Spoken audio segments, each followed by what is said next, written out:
Hello everybody, this is Dr. Joe Borio with this week's Health Kick. And today I wanted to talk about a topic that is quite important. It's something that's unfortunately being improperly treated, and it is very disabling for a lot of people in our country and the American public, obviously, and it's something that's a concern, and that is depression, which can be correlated with anxiety and panic, and then you hear terms like bipolar disorders, and we start to hear about chemical imbalances. What is the cause? And then when we start to look at treatment ramifications, that is scary. I mean, we're using drugs that can cause more severe episodes of depression and more severe episodes of panic and bipolar type disorder, a greater degree of chemical imbalance, and suicide, put people into a deeper degree of depression. So really scary stuff, and I've got some really good answers for people, and I'd like to share those with you.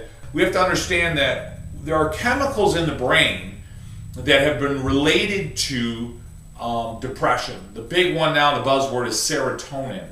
Serotonin is produced by the brain, and it has little receptors on cells. The cells have little receptors to absorb, to bring in the serotonin. And if there's a lesser amount of serotonin, the person has a state of feeling more depressed. Is that the only chemical neurotransmitter, if you will, that can cause depression? But it's one that's directly related. So now what happens is the pharmaceutical companies, they come out with a whole myriad of drugs that treat the serotonin, which in turn treat the depression. And what I mean by that is most of them are serotonin reuptake inhibitors. What that means is, here's a cell, it has receptors on it, your body makes serotonin. Well, all the serotonin your body makes isn't necessarily absorbed by the cell, so your body reabsorbs it, in a sense, has a recycling system, recycles it, and then readministers the serotonin. Well, these drugs basically inhibit the body from recycling the serotonin, so the concentration of serotonin increases. Well, what happens to that is your body says, I don't need a lot of receptors on my cell anymore, so the receptors shrink and change or lessen, and now I'm permanently dependent on the drug. And what happens is, if I try to cut off on the drug, then I feel I immediately bottom out. I immediately go into a very severe state of depression or anxiety or bipolar because of it. That is one of many. The drugs are toxic to the liver, they're toxic to the kidney, they cause brain changes, chemical changes in the brain. Even these ones that are considered to be, Buspar and Prozac and all of them. My God, I could go on all day. So these drugs are not the answer for the majority of people. What the majority of people have to understand is this: your body makes serotonin, but it makes opiates. Opiates are like endorphins, enkephalins, chemicals in the brain that give us a sense of feeling good. And your brain actually has a reward system in it, like the dog, the Pavlovian dog. We all heard of that, right? You ring the bell, feed the dog, ring the bell, feed the dog, ring the bell, feed the dog. Each time you do it, the dog starts to make saliva. Then I don't feed the dog, I just keep ringing the bell, and the dog has been conditioned to believe, I'm going to be fat, I'm going to be fat, I'm going to be fat. The body does the same thing. When we look at different activities the body actually makes and is rewarded, the brain is rewarded with an opiate. Food, for example, laughter, different types of activities, human behavior, sexual function, so forth, create these opiates. We hear about a runner's high, extreme amounts of energy, exercise and so forth, cause these runner's high. And as a result, the opiates give the person a sense of feeling good, and a sense of the brain feeling good, so the outlook and that so-called chemical imbalance is corrected.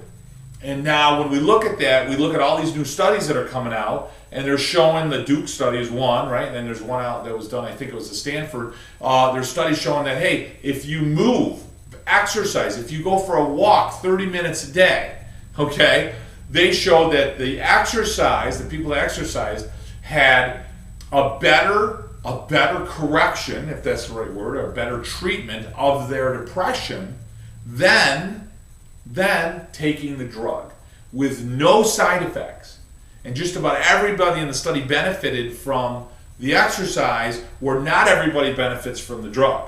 So now you've got exercise that is now better than a drug all the way across the board.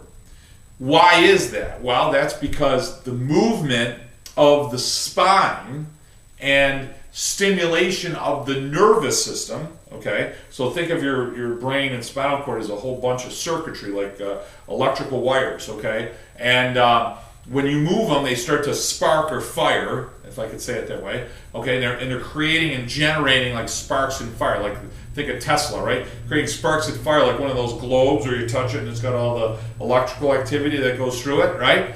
High voltage tubes. And as a result, that electrical activity energizes the brain, causes the brain to improve its electrochemical function, and therefore release more opiates. It turns on the brain, it turns on synapses of the brain, because the brain works electrically and chemically. The brain actually makes more of the chemicals, makes a better balance of the chemicals, and as a result, guess what? The person has a greater state of well-being, which corrects the depression, which helps with the anxiety, which helps balance the people with bipolar disorder, which have a drop in certain chemicals, which makes them feel depressed, and then their body recycles, if you will, and then they go into a manic state.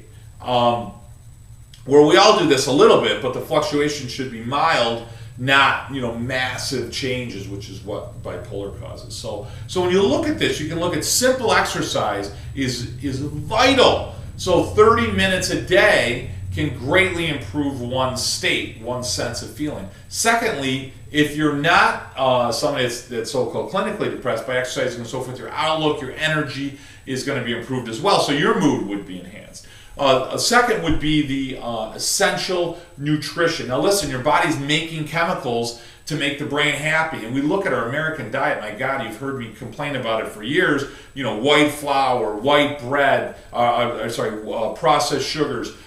We look at no nutrients. We're eating dead food. We're not eating foods that are living. And as a result, putting dead food and highly processed foods and all these chemicals in our body. And now you're reading all these studies coming out on artificial colorings and so forth. And none of it's good for you. Your body wasn't designed to eat plastic. So you start honking on, plastic, and unfortunately that's some of the food that we're eating. It's insanity. So not only is the plastic or that artificial food going to make you sick, but the other problem with that is the lack of nutrients. So now you become deficient in certain nutrients. What nutrients? Micronutrients, like minerals, things like selenium and copper and little micronutrients, nutrients that are really slight, very small. You need a very small amount, but extremely important for proper neurologic function and brain function.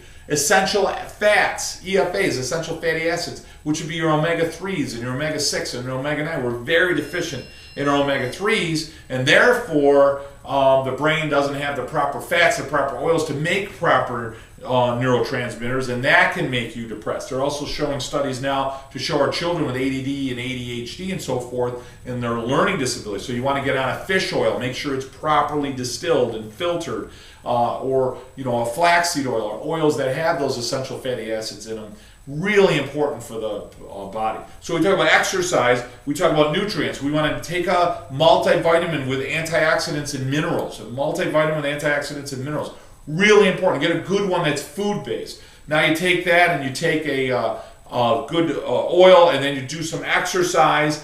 What we talk about, and myself being a chiropractic doctor, we know that adjustments create that firing, that turning on of the neurology, and we also know that movement of the upper cervical, through a study by Jay Holder, showed that there was a direct response between the adjustment and the release of endorphins in the brain, opiates in the brain, and therefore you see a lot of studies now showing that by people getting adjusted by their chiropractor, they're having a treatment, if you will, or a better response in depression.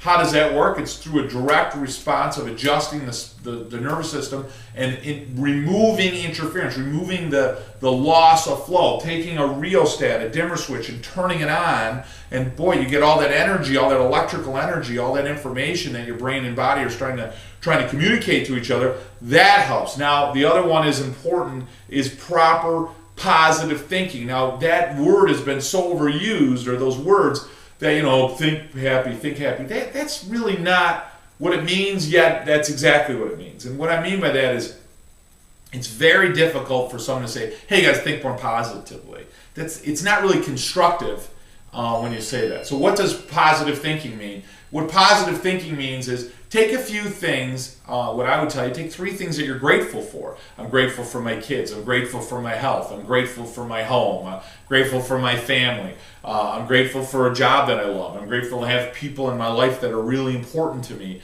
that support me. I'm grateful for... my God, anything, to be safe, for the village and town that we live in. I mean, my gosh, there's so many things to be grateful for. You can go on all day. Just pick 3 things that are really close to you. Read those over. Read those over. My God, there was just some tornadoes that were just devastating in the Midwest. You look at these major hurricanes. You look at these major tidal waves that have just wiped out different shorelines of countries. You look at the just absolute massive death and devastation and realize, wow, how fortunate are we? It puts it in perspective. Myself as a doctor, I see people that come down with different types of cancers and pneumonias and different types of traumas and heart diseases and things that they don't take care of, and they die and they become very diseased and disabled. And you look at that and you realize how grateful you are that for your children's health and your health and so forth. So not to go on about that, but pick on 3 things. Pick up 3 things that you're grateful for. Pick up some photographs of goals or places that you want to be, things that make you happy. Maybe it's not even a trip. Maybe it was a trip that you took that was really enjoyable for you. Maybe it was a book that you read. Maybe it was just a photograph of a landscape or a mountain or something that really makes you feel connected to, if you will, the universe or nature or God or whatever your internal drive is. Connect yourself to that. Carry it with you. You can do it all on phones now and so forth. And then just look at that every day. See, when I make you laugh, if I say something funny, which I can't think of anything funny right now, but if I said something really funny, right? What did one casket say to the other? Is that you coughing? Okay, I love that little joke. Learned it from a kid. Yes, it's an elementary joke, but it's funny. That if I say things that are funny, watching things that are funny, taking a deep breath. Don't take yourself so seriously. Don't take life so seriously. Enjoy it. Laugh. Enjoy. That joy that you can get from simple things, that changes your chemistry. So if you start laughing, your brain chemistry changes. Yeah, serotonin, but different neurotransmitters are made to make your brain happier. So we've got exercise, vitally important, 15 to 30 minutes a day. We've got essential fats that are extremely important. We've got chiropractic adjustments. Everyone should be seeing a chiropractor. It's not do you see a chiropractor, it's who's your chiropractor. Make sure you're going to a really health-oriented, vitalistic chiropractor. You want to be doing that, and you want to be thinking those positive images, sleeping properly, drinking enough water. All the things that I say to you at the end of these health kicks, right, are so vitally important, and they help to treat, eliminate, prevent any type of depressive episodes. They need to be done consistently. We get so hung up on intensity, we forgot how important consistency is. So what does that mean? That means, we want to go to the gym and work out really hard, but listen, one gym or 1 week in the gym hard isn't going to make that big of a change in your life.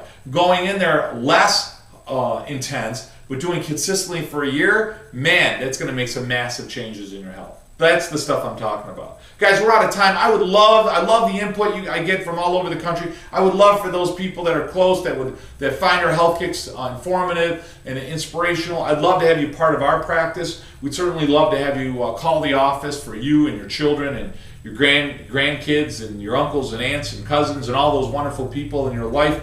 Have them come into the office and really become part of our family, become a member of our practice. We would love to serve you and your family with healthy care, wellness care. We got all this disease care out there. Come on in our office, share some time with us under our roof, and really enjoy some wellness care. Guys, this has been Dr. Joe Borio with this week's Health Kick. Remember to eat well, exercise, drink a lot of water, right? Good, proper nutrition, good night's sleep. And remember, you, your mother, your father, your uncle, your aunt, your cousin, everyone you know, you got to go to a chiropractor and keep that nervous system healthy, keep that spine healthy. Have a great week. Enjoy time with your family and friends. I'll talk to you guys next week.